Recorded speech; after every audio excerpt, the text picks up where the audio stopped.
Okay, let's get a cozy position here. If I sit on this side, then I have enough space for this to clear. Almost. Just barely. Actually, those are two opposite things, almost and barely. Almost would be like, oh, not almost, no, he doesn't quite make it. But then barely is like, oh, I just barely made it. So I'm on that side of things, the made it side of things.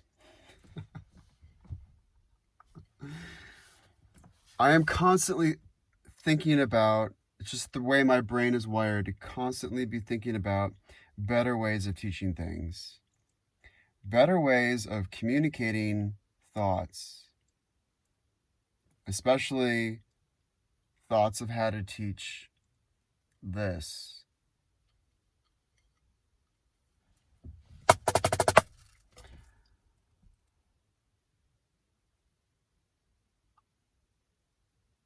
And I was sitting here thinking, as usual, and I came up with this. Okay, I'll show you the evolution of what my thinking was. I was playing around with letting go of the stick and just really playing through the head. Not stopping the stick at all before it hits, meaning like pulling your punches, like a boxer who punches at full force. I knew that wouldn't hurt because I know it's the horn. So anyway, but if I'm going to pull my punch, right? Did you hear that? I just barely, my knuckle barely flicked it. Right? So that's called pulling the punch. And so when you actually, the momentum is going this way, but you pull back on it. So you stop yourself, you pull the punch, you pull it backwards. It's going forward, but you pull it backwards simultaneously. As opposed to not pulling the punches, just punching the guy. So,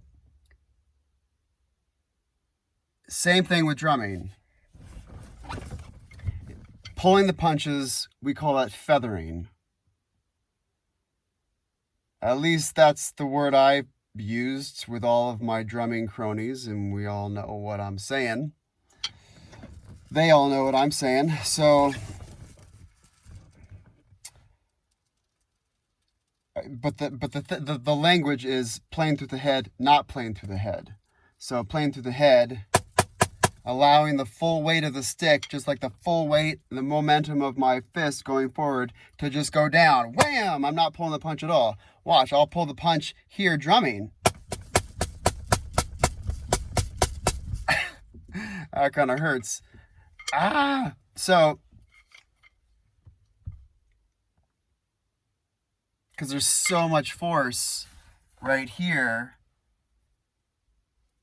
like, because it's going down, but I'm having to stop all of that weight. It's like I'm not just lifting, 4 pounds, whatever my arm weighs or something. Now I'm lifting, like all of a sudden I'm doing 50 because this 4 pounds went that way, but I gotta stop it as it's got momentum going this way. The inertia, mass, blah, blah, blah. So then now it becomes more of a stress onto my arm because there's more weight to pull back. So it's pretty difficult to actually pull your punches. So the drumming world has its place for feathering. Absolutely. It's definitely a skill to be able to do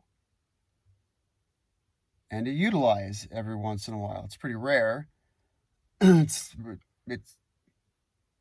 up in the upper echelon. I mean, maybe you'll never see it. Maybe you're already there. But it's there. But most of the drumming that we want from our students is playing through the head all the time. This is the beefiest sound. This is the most aggressive. This is the fruition of violence that we're doing here. Whack! You know, this is what we do. We're like violent musicians. That's what drummers are.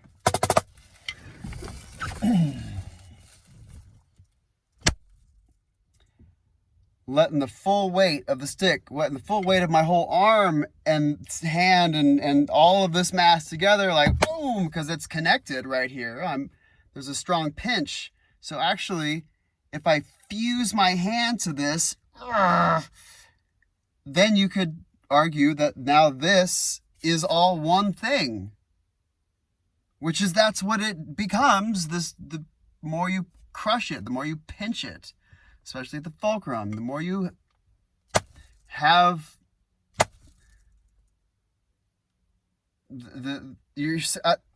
okay, here's the weight of just the stick, right? So not connected to it, it's ringing.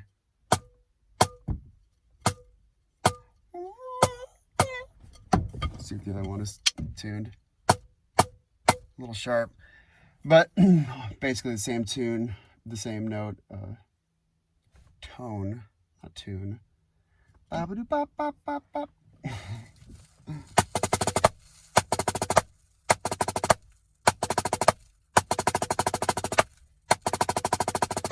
Playing through the head, not pulling back at all. Same thing, now feathered, now pulling the punch. You hear that? Okay, I'll do 1, 2, 3, 4, 1, 2, 3, 4.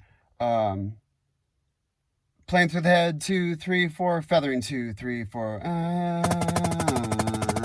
Right, 2, 1, 2, 3, 4. Through the head, feathering. Through the head, feathering. And I'll try to keep the same heights too. I won't speak because it's distracting me. You know what I'm doing.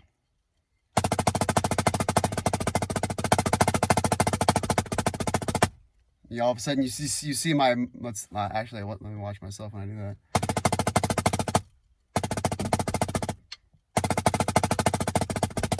Yeah, my head goes back and forth when I'm feathering, because now there's like weight that's happening and weight that's happening, like, because now I'm having to like pull back on that weight that's happening when my arm goes down, but I'm keeping it from going down, so it's like, oh, I gotta lug it back up.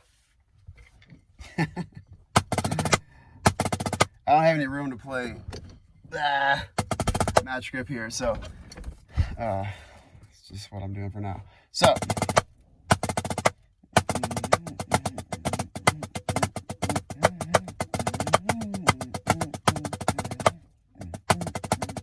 come on, baby.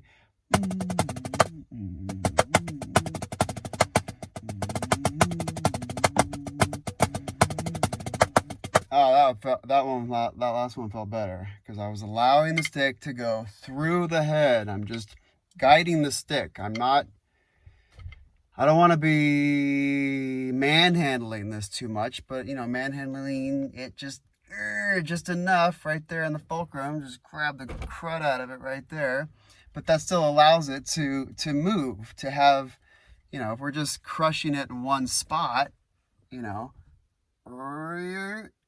it's still got room to bounce around over here. So that's the same idea. We want a strong hold on it, so we don't like, whoa, shit, like, boing. We want to hang on to it and be able to hang on to it to be able to do fast things like that.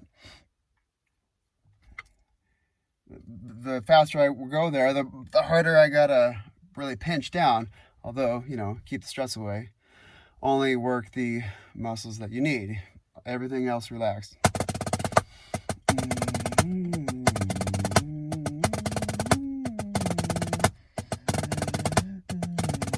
Oh man, that needs some cleaning up.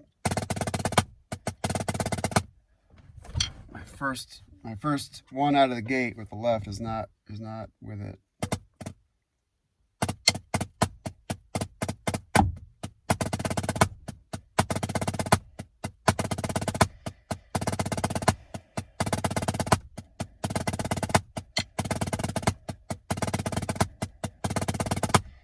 I got a little bit better, right?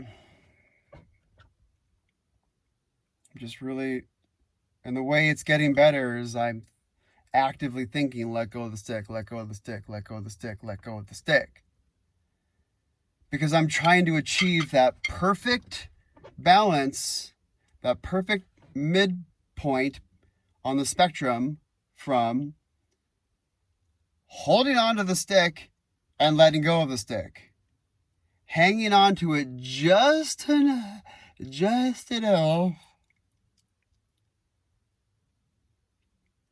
to where it doesn't go flying out of your hand, to where you can do what you need to do in the moment, to have that control, but to be let go enough to really allow the stick to be doing the work for you.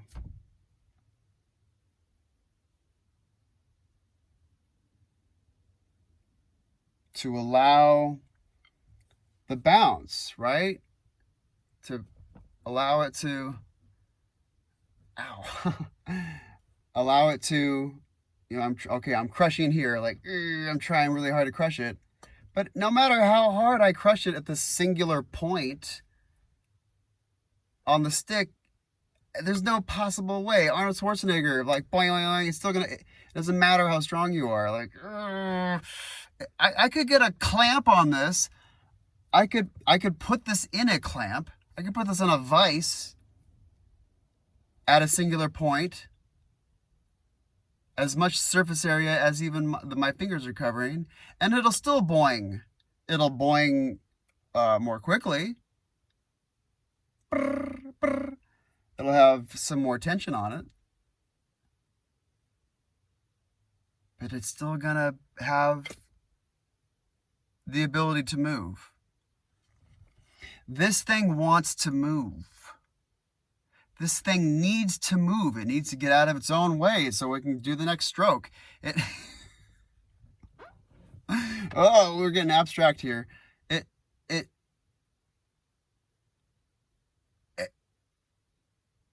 This thing needs to move. This thing needs to dance. It has to have kinetic energy in it. Always. It needs to just be bouncing. They need to be allowed to bounce. They need to be allowed to, boing around. So that middle ground, hanging onto the stick and letting go. Think about the analogy of a race car.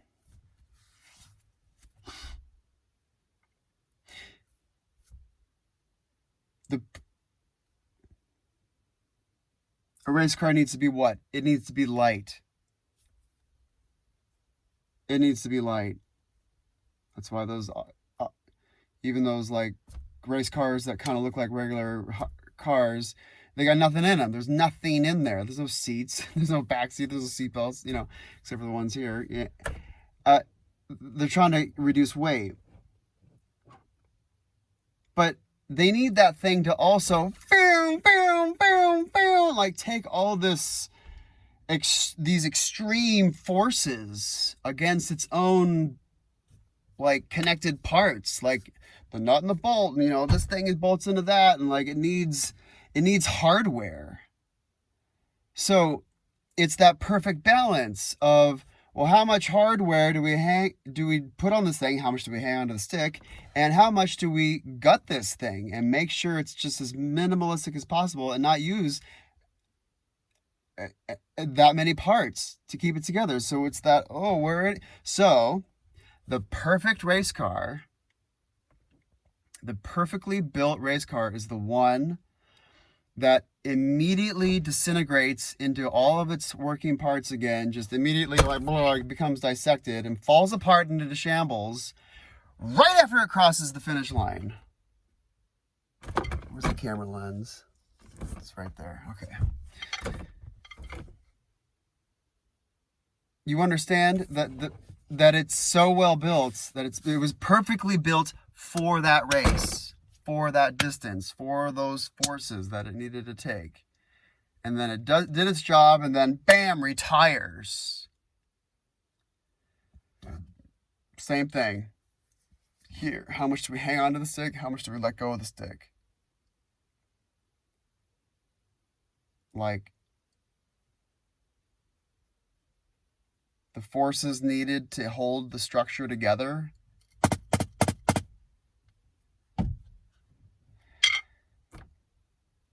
to not overdoing it, not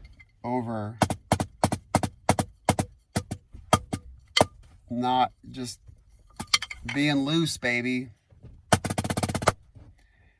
And that's about as loose as I can get. I mean, this is what we're working on here. The spectrum and the ever getting closer to perfection. So obviously it's not perfect, right? But it's, it's not too shabby, right? Of getting the stick to do what it needs to do. First, it needs to be able to do what it needs to do. You can't just, and then, oh, there it was, perfect. Like, no, go back and listen to that recording, slow that down. Like, is it lined up? So, so it needs to be able to do, so, get it right, get what you're doing correctly. And then start thinking about that balance between holding on and letting go, holding on and letting go.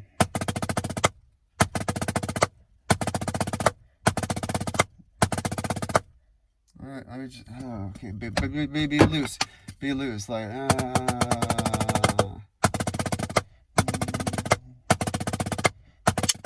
okay, now watch, I'll be super loose. Now, I'm not hanging on to enough. Ooh, I'll do that spectrum, watch. I'll start off with hanging on to it too much.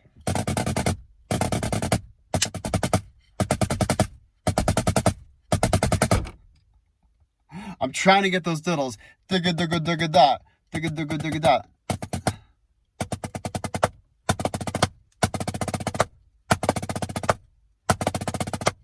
Okay, so this is what I'm doing. Yeah, I'm really trying to get those diddles. What's happening? Why can't I do it? I see you doing it. Why can't I do it? Because you're hanging on to it too much, buddy. Oh. So like this?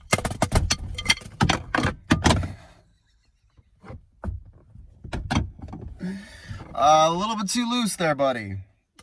Oh, like this? Yes.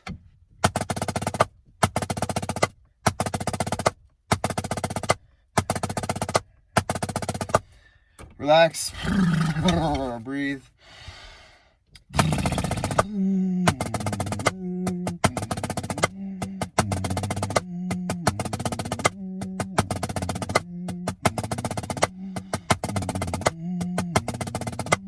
It helps to, God, that left hand is not there today. It helps to breathe. It helps to sing something. And you exhale it and you inhale it on equal amounts of time, like 2 bars each or whatever. So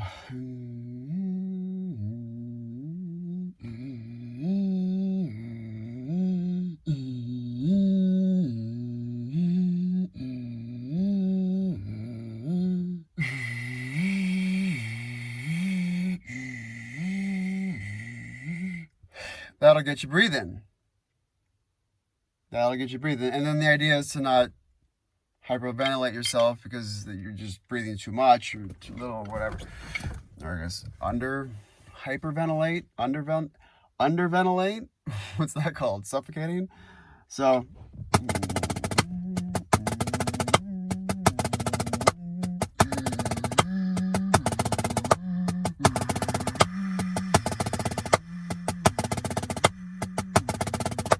I think I'll actually double that for me. I was just making it obvious for the camera. For you.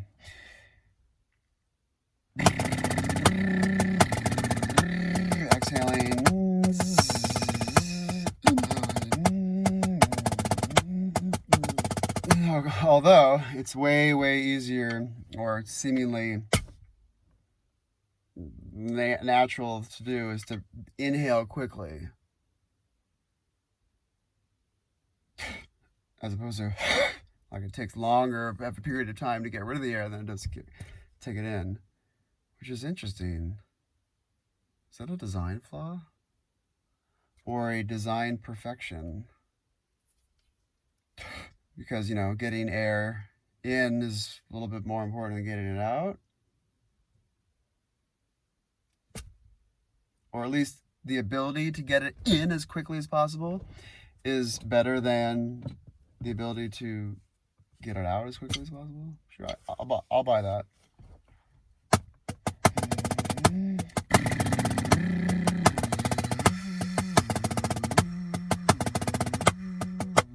So maybe you can just embrace that and then do like 4 bars of exhale, then 2 bars of inhale. So, right.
No more keys, no more rattles.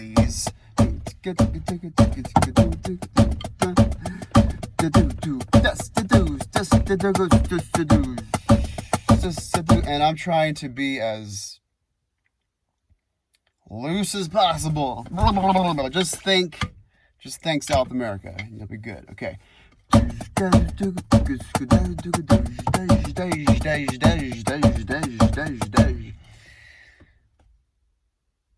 That's a good one. Because it's so not definite. Like that.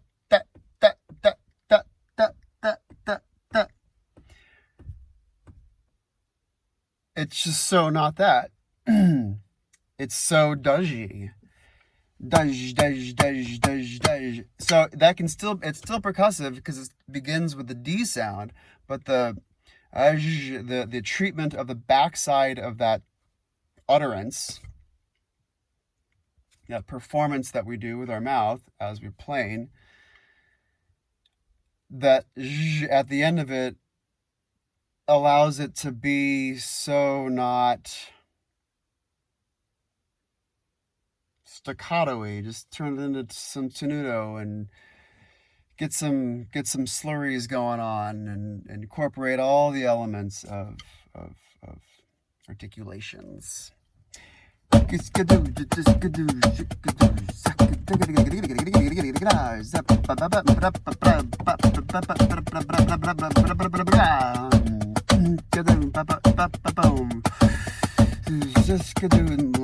relax.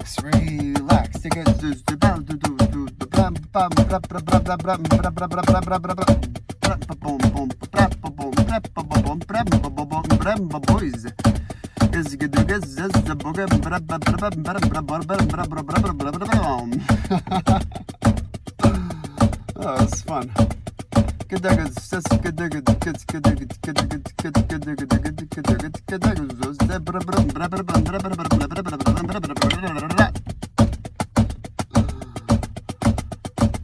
Oh, I rushed there. You hear it?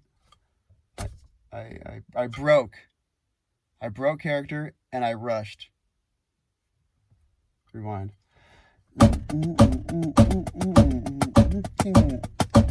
Where's metronome. Is it in here? I don't think it is. Naughty me, I should have it. Although I'm at a point in my journey with this where I am trying to just be the metronome. Right? I've talked about this before in the podcast where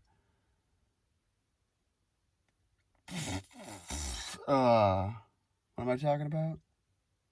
Shit. The dementia. Gosh darn it, the dementia. And this is a video, so I can't even go back. Gosh darn it. At least on this stupid recorder on the iPhone.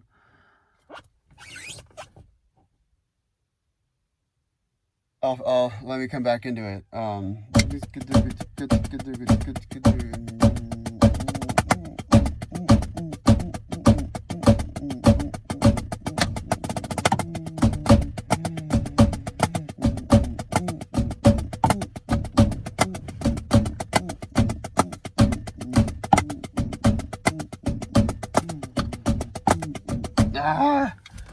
Gosh darn thingy.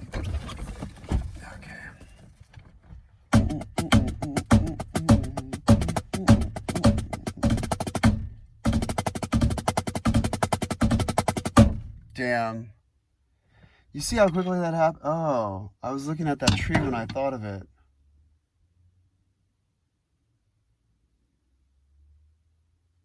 Okay, let me play and look at that tree.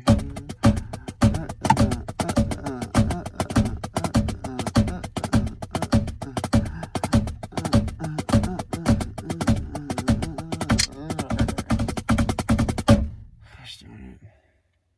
I forgot what I was going with that. Where I was going with that sentence. I hate doing that. Although I don't feel like it was ultra significant to where I was going with the larger thing. It was like a side thing that I was going at, which is what threw me off, is the tangents. Tangents cause instant dementia, at least with this 40-year-old. 41. God, what the...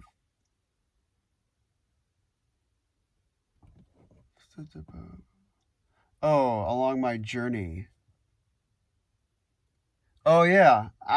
Along my drumming journey, I'm at a point in this life to where now I am wanting to be the beat. Not necessarily follow a beat, following a metronome, following other band members, following a conductor. No, to be the beat. To be it. To just have the confidence that you gained with enough practicing with the metronome for decades to just be it now. Do I need that? Is it a crutch now? Can it go away? Can I just be the beat now? Let's give it a whirl.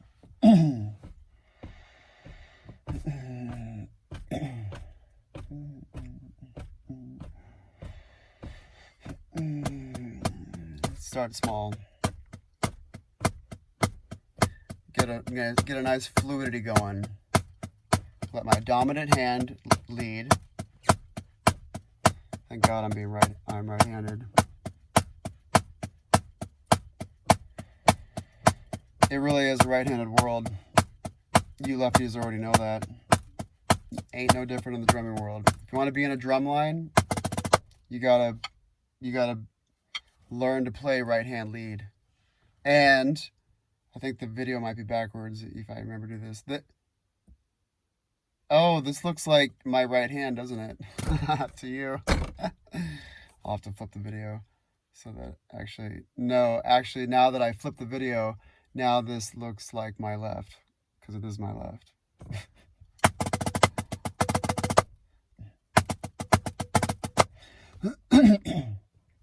Right hand lead, left hand lead. 1, 2, ready, go. Right hand. That's what all drummers do, basically, unless they're being fancy.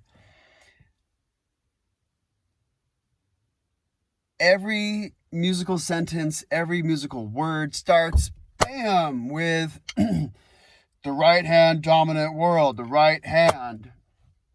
1, 2, 3, 4, right. Right, right, right, right, right, right, right, right. Or it could be lefty.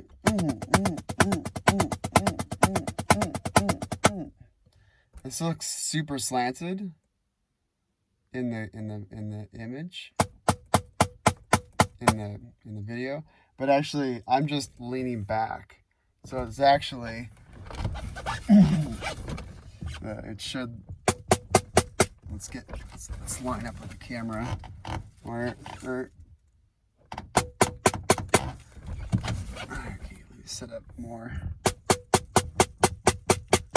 All right, so now it's going up and down, but since I'm leaning back, I'm like, you know, I might as well be doing this. Oh, did I just discover a new thing? Oh, wait a second. How do I attach? Oh, I gotta attach it to the steering wheel somehow. Wait a second. Let me get the other sticks that have rubber tips. And let me just lean back and see if I like drumming on just the surface, even though this surface here is dumb.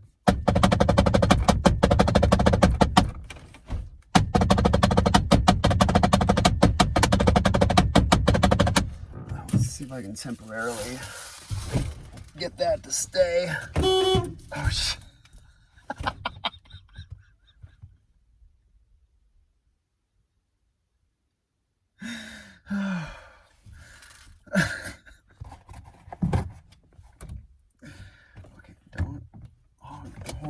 Stay. Oh.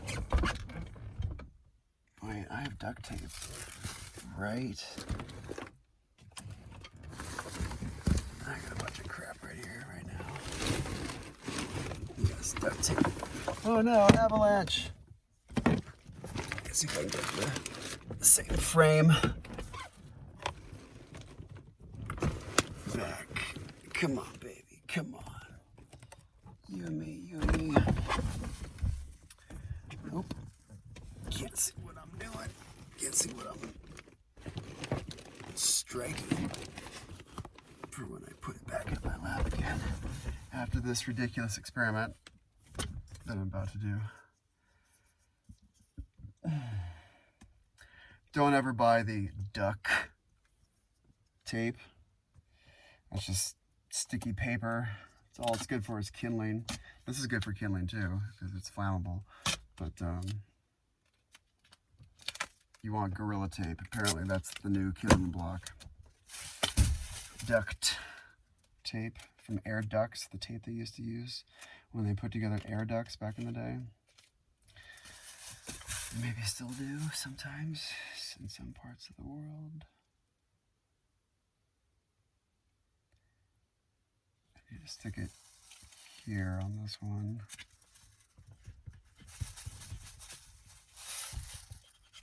Really getting that tape to, every little bit of that tape to be crushing down on that spot. So I have the highest percentage chance of it staying. Beep! Oh, is that gonna fall on? Oh, it's just gonna fall on my nuts. Okay.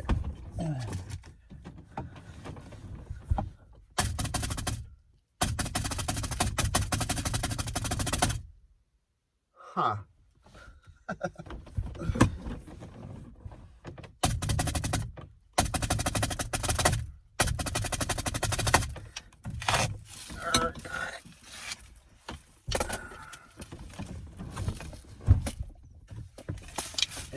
It would need to be higher, like,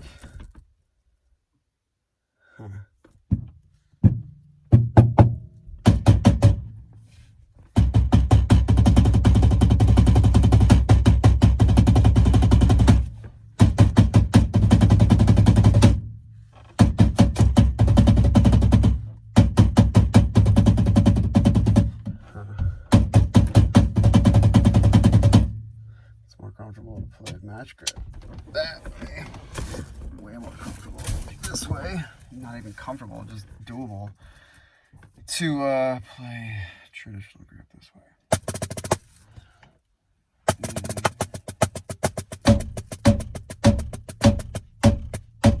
Get this down. Here we go. I'm gonna be the beat. Is this where I want to be?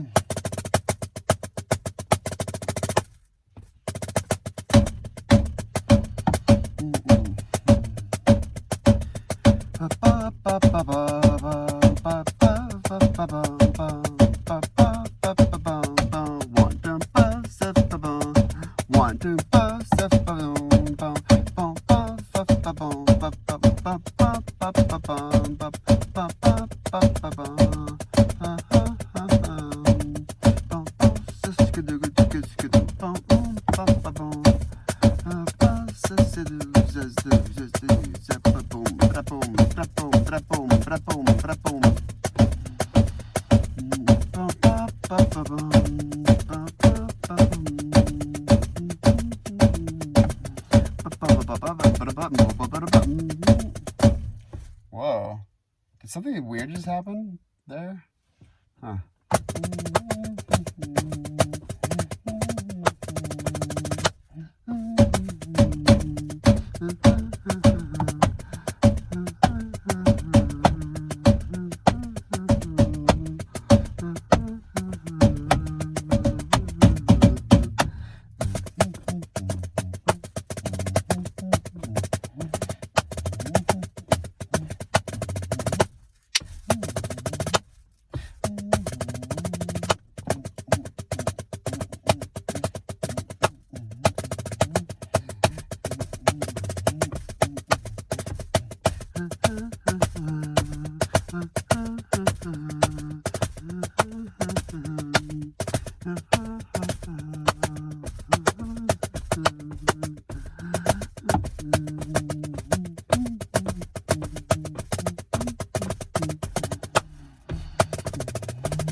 My jaw clenched when I did those cheeses, these.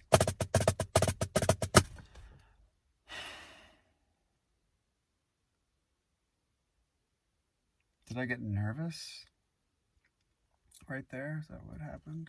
I guess we don't need to look at that, all that steering wheel right there. Okay. Actually, I'll just show you the full action. Show you my arm, what my arm is doing. Yeah, that's the way the video should have been this whole time. Right there. So now you can see the full structure of what's happening.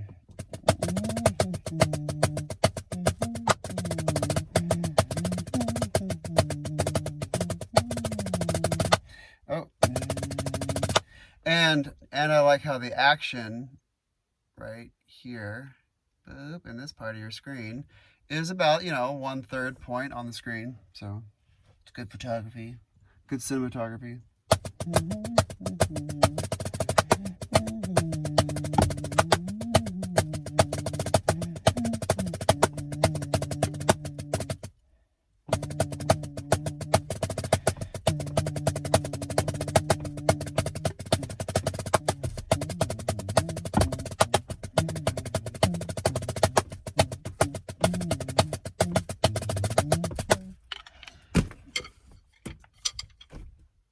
These don't have any tape on them. Those do with the rubber tips. I want this to be reversed. I want the tape to be on these and not have tape on those.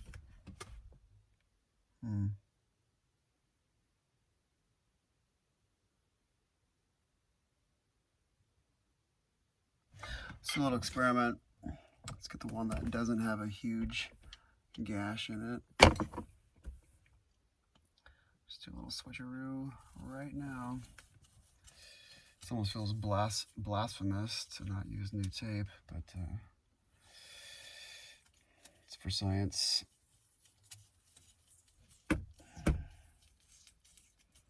Why do you use tape, Sam? Because lots of reasons, actually.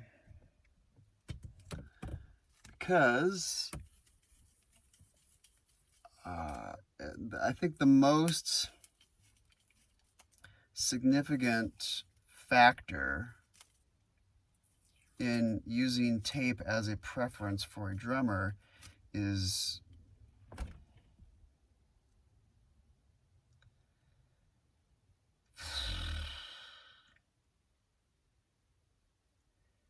resiliency. The stick feels more resilient and bouncy, probably maybe because it's being compressed. And then the next one in a close second is weight. We like also the added weight to it, because the heavier a stick is, the easier it is to control. What? Yep. I mean, what would you rather do? Try to do what I've been doing with chopsticks, or with bigger sticks? Bigger sticks, because there's not enough weight there. It's disproportionate to your own hand. A chopstick is just, a fraction of the mass of your arm. This is a nice proportion to the mass of my arm. So weight and also protection. Tape. Okay, good. I totally messed that up. The stick adds protection. There are two ways to roll to do. Well, actually, there's three. I'm gonna do the way I like to do it when I'm just wanting to be quick about it. There's two ways of doing it. One, you could just overlap like the other one was. See how there's a line down the middle of dirt? You can tell, that's not showing up on the camera at all. There's too much, let's find a darker spot of the, okay, there's a line of dirt, and that shows that the tape was overlapping, like 50% lap overlap. I like to do it 0 overlap, which means I gotta pay attention to what I'm doing. I'm gonna put a post-it over the viewfinder, because I just keep on looking there like the narcissist that I am.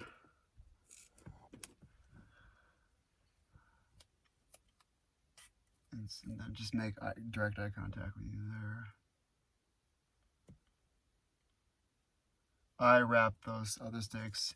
Clearly I was wrapping them with it being okay with me that they were going to be really heavy, because it's a lot more tape. If you just line up the edges, then it's, it's not that much tape.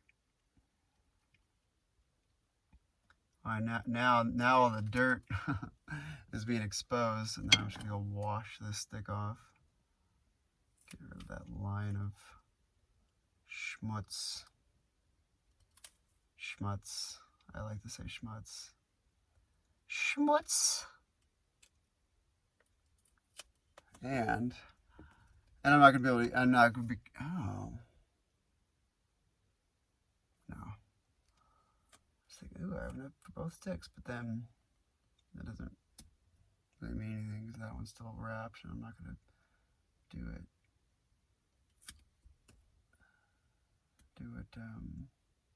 I'm not gonna play mismatched. I'm not gonna play a mismatched pair of sticks. That's just obnoxious. And I don't go down all the way. I don't like to touch tape.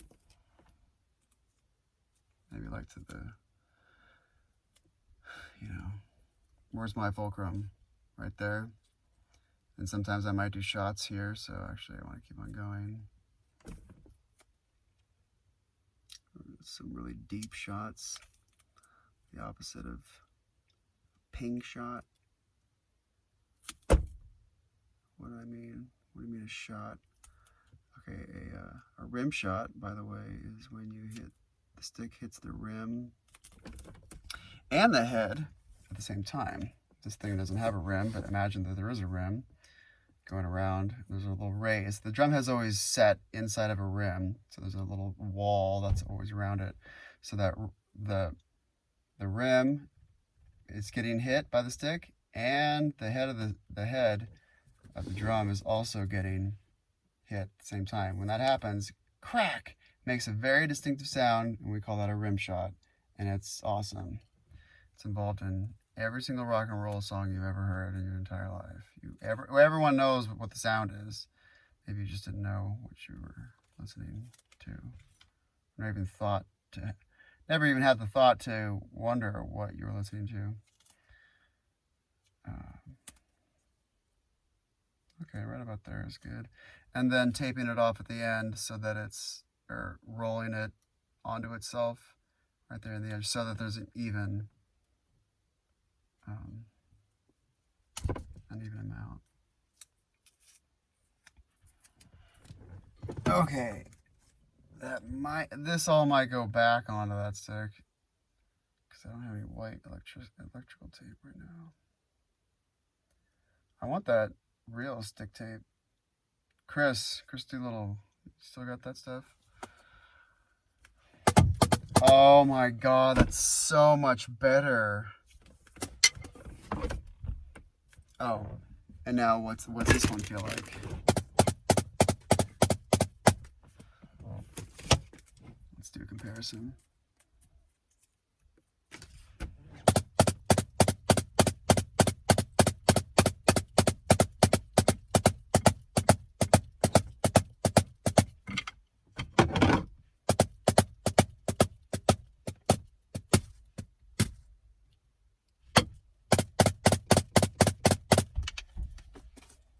Just put them down in my lap here. Don't hand it to myself, just to make it easy.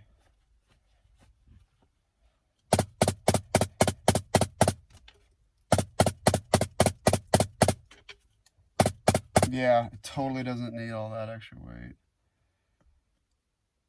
It's too much. Because it's lumbersome already. It's lumbersome because of the rubber tip.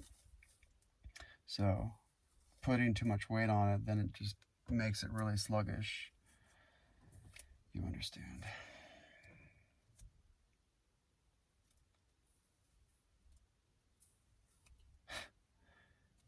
That's that's a thing that I say when I'm teaching. You understand. And sometimes I say it when, even if I'm not sure if the student understands or not, I'll just say it anyway. And I'll know whether they understand based on their ability to demonstrate the knowledge or not. But by me saying that, you understand. I think I'm planting a seed of confidence. Like, I'm planting a seed like, hey, I know you're smart, you understand. So it's really a compliment onto your intelligence if I say that. You understand.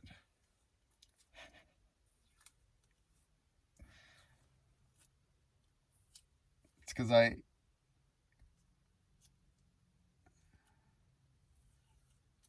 and also I know I'm long-winded, and you're smart enough to have figured it out by now, and I've already, it already made sense in your head 5 sentences ago.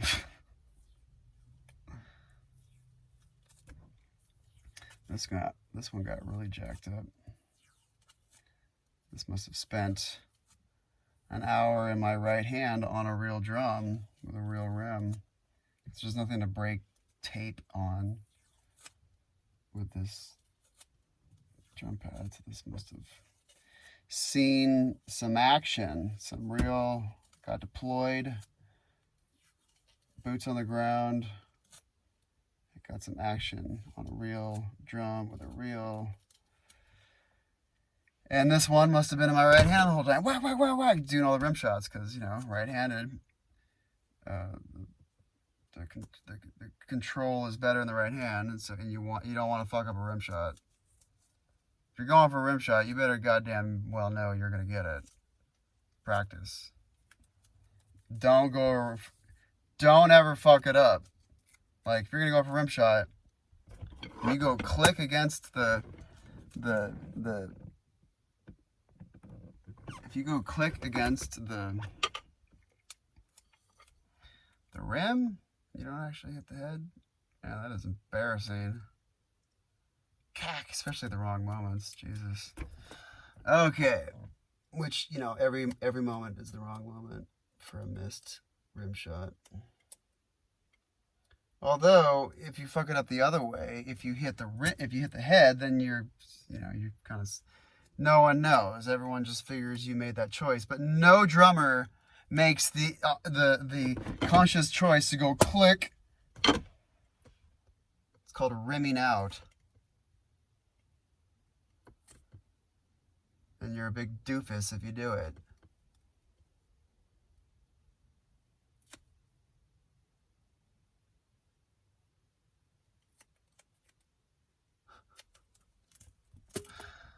Yeah, just don't fuck it up.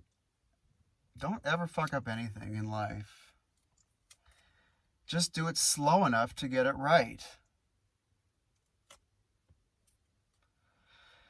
Makes sense to me. You understand.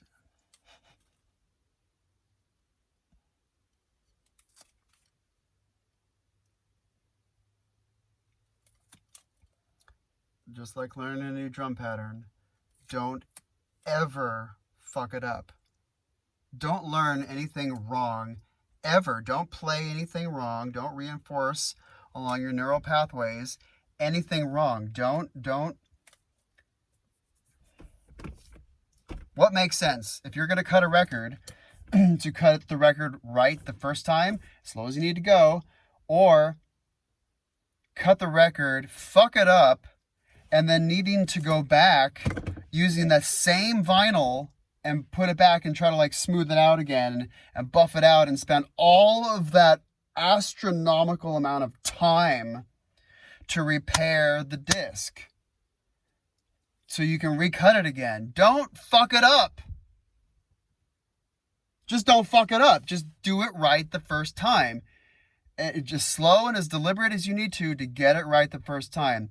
Don't put etches onto your record that are mistakes, that are wrong. Just don't do it wrong. If you're learning paradiddles, right, left, right, left, left, and you're working on that pattern, well, don't fuck it up, ever. Don't ever play it wrong. Understand the concept. You get the concept. You understand what you're supposed to do. That's the first part. And then you start applying it. And you just go as slow as you need to go. Sorry, not sorry. No one else is watching you anyway. You're in the practice room. You're not performing. It's just you and Jesus down there in the practice room. Okay. Where am I going with this? Couple more. 1, 2. Perfection. Right? Ooh, and I got just the right amount of tape. Okay, right there.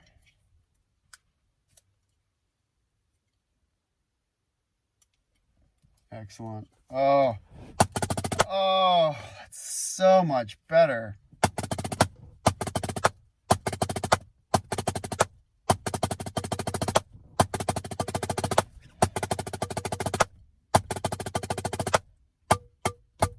And see how the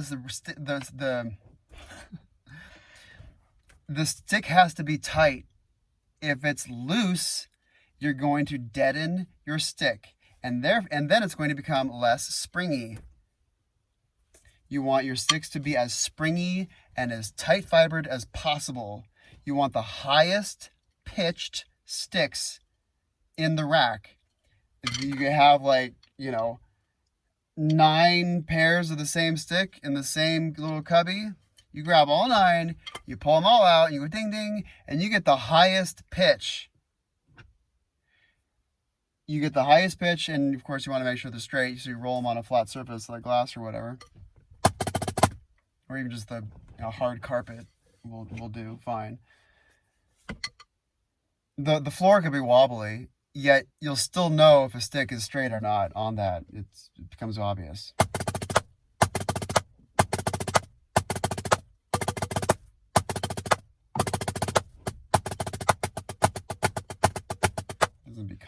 obvious. It is obvious. Oh. My left hand wasn't quite ready to jump out of the gates on that one. I don't like how this, I don't like how I'm touching this though. Right, because my fulcrum is at the same spot on the stick, but my fingers are, the control is this way. My fingers, fulcrum, control, fulcrum, control. Controlling the back of the stick, controlling the front of the stick. As long as some part of the length of the stick has the ability for you to stop it from bouncing, then you're good.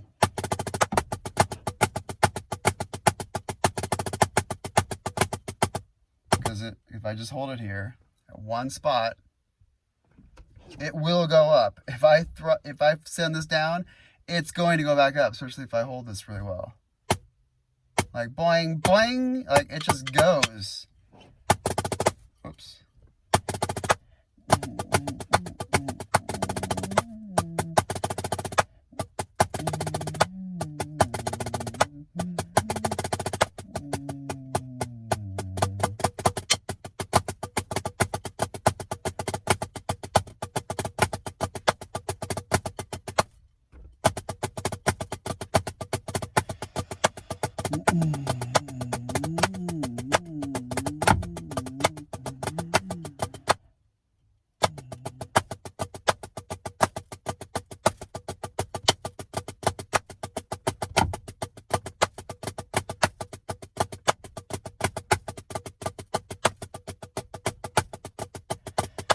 Blah, blah, blah, blah, blah, blah. I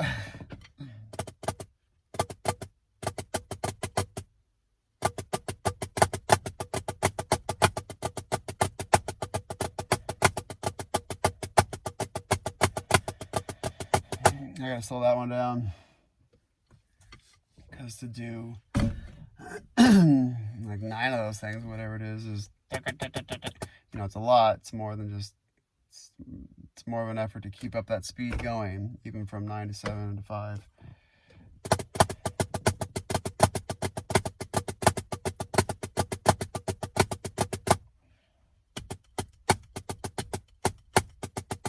Bum, bum, bum, bum, bum. 1, 2, 3, 4, 5. 1, 2, 3, 4, 5. 1, 2, 3, 4, 5. 1, 2, 3, 4, 5. 1, 2, 3, 4, 5. 1, 2, 3, 4, 5. See? And 1, 2, 3, 4, 5. 1, 2, 3, 4, 5. 1, 2, 3, 4, 5 is, I can do it at that speed. To do 9, like, begin to like fatigue and stress out and tighten up, which is, you know, something I'm trying to work on.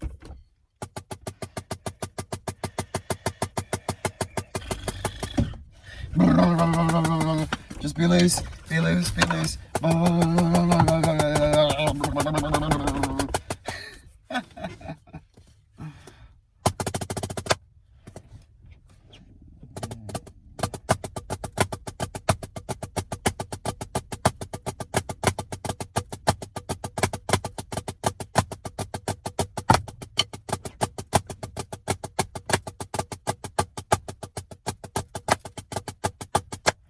Ooh. Yeah, I gotta slow that one down.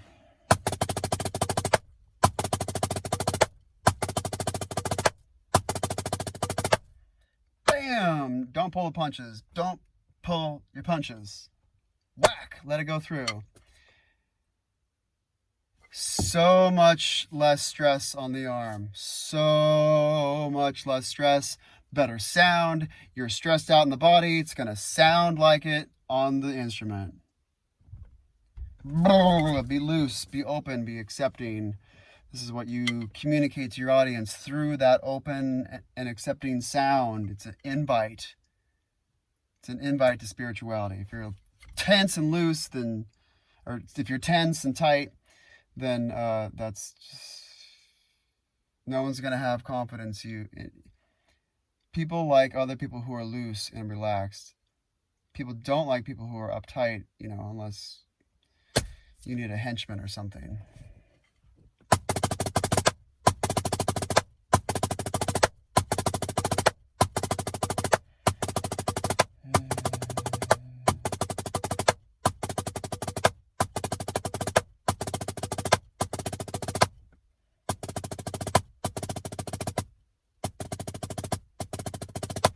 if you really want to separate the men from the boys, playing softly. You know, everyone can do this. But then to do. Now that takes a lot more control, a lot more focus. You can tell, because that sucked right there.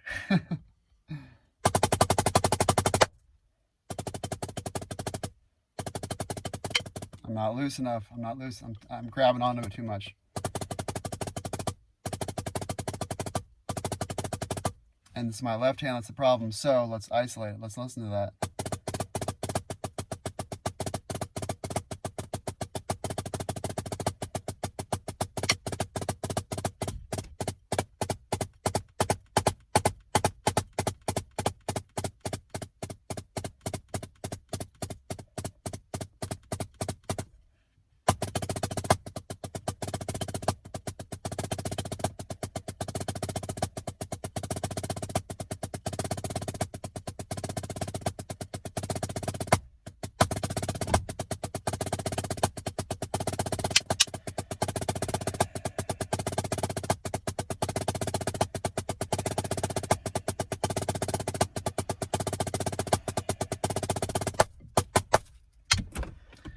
Staying loose, breathing. Staying loose, breathing. Being relaxed, being loose. If you're tight and stressed, then no one's gonna want to partake in what you're giving.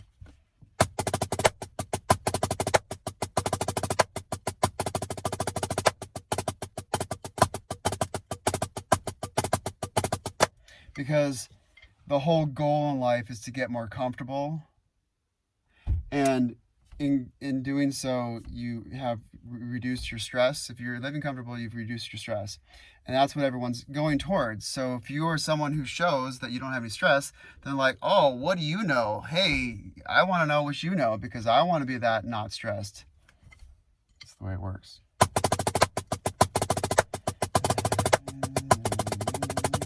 And so, so that can also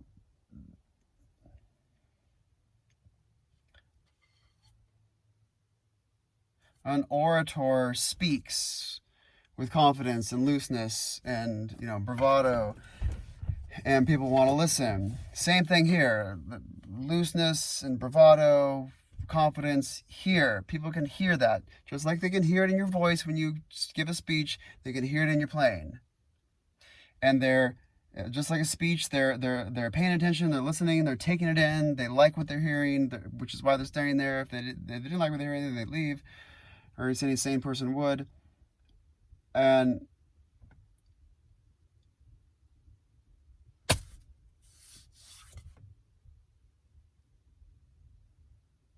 no, I'm not gonna go there.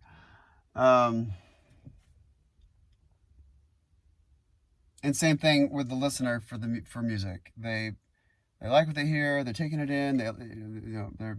They're doing an intake.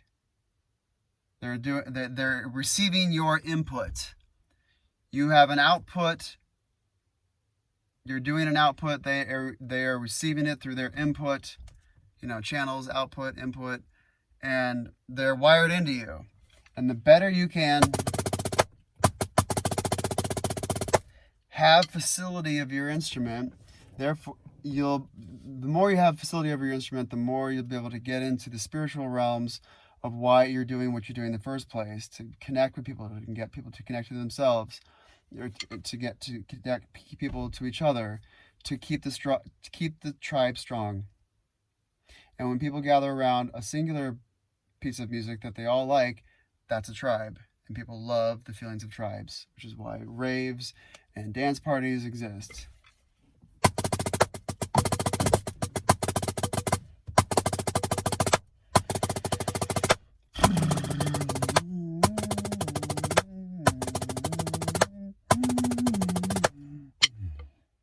That didn't sound too bad. Although, let's do left hand lead just for some fuckies. Yeah, it's getting dark. Okay. Although the sticks are nice and lit up. That's really all you need, right? Just the shadow man. Okay. So I'm doing that left hand lead. So instead of right hand lead, right with the right hand, and right, initiating with the right, we're going to initiate with the left. Left, right, left, right, left, right. So, right, left. Oh my goodness.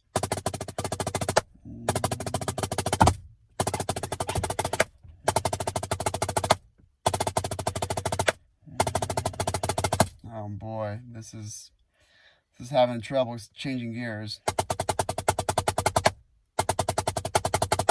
This is having my right hand is so used to being the dominant that it's just completely unfamiliar with how to be submissive.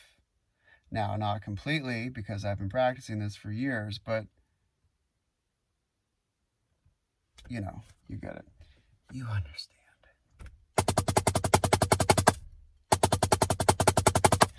Yeah, I got to let this hand just be loose, just like be the follower, just just don't have any opinions, just follow me. Like, okay.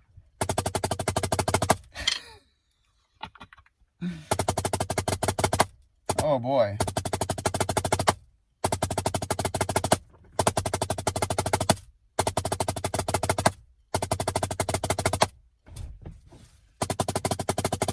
Slow down. I don't want to etch the record unnecessarily. Don't etch it until I'm ready. Well, I am etching it now. Everything I'm doing is an etch, but I'm making sure that every etch is correct and perfect.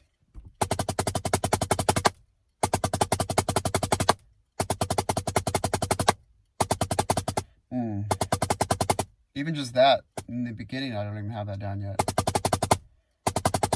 This is so not used to being a follower. Just blah, blah, blah, blah, blah, blah. Just let go of your hopes and dreams. Okay, all right.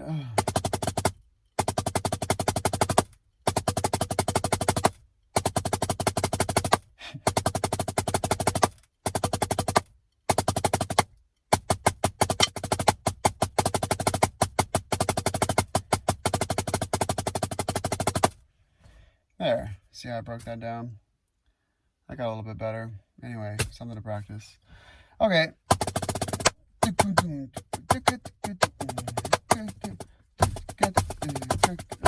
Some outro music.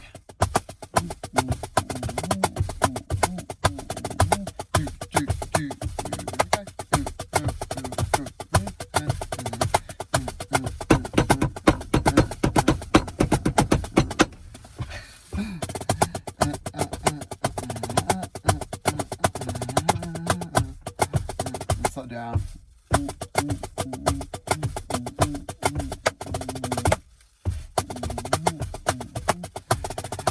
Breathe, breathe, breathe. Relax the jaw. Put the tongue in between the teeth. Even just a little bit. That's my cue to relax.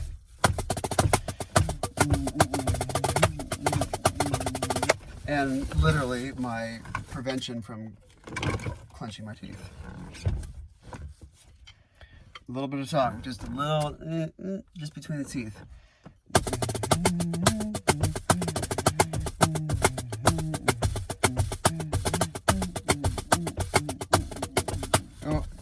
Oh, I just try to do flam drags.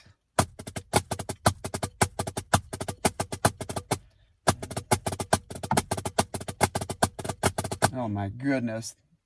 Don't etch the record. Don't etch the record wrong. Slow it down.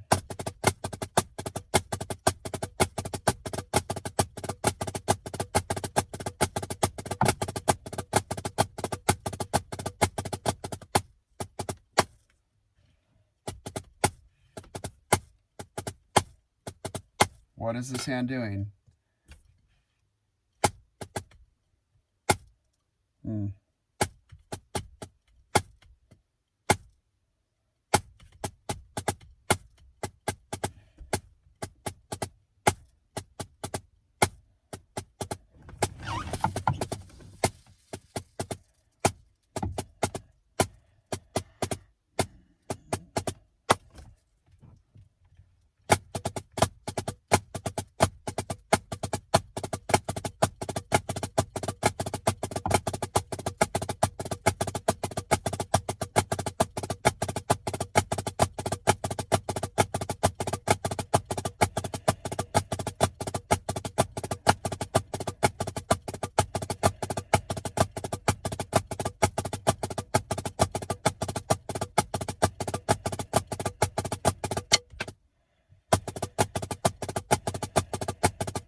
Oh man, that's about as fast as I feel comfortable playing those for now. You know, just take it as slow as you need to. Don't etch the record. Don't etch the record. Don't etch the record wrong. Don't play anything wrong ever. You know, I gotta drink my own medicine.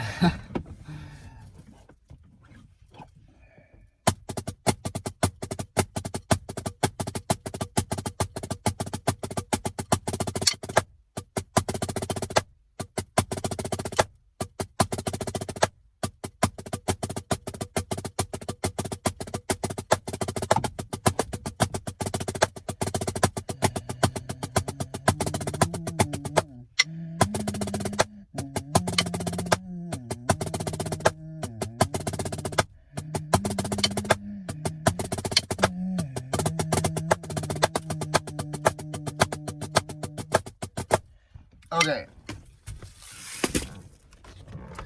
Toodaloo. That was fun. Okay. Bye-bye. Wait, where's the camera?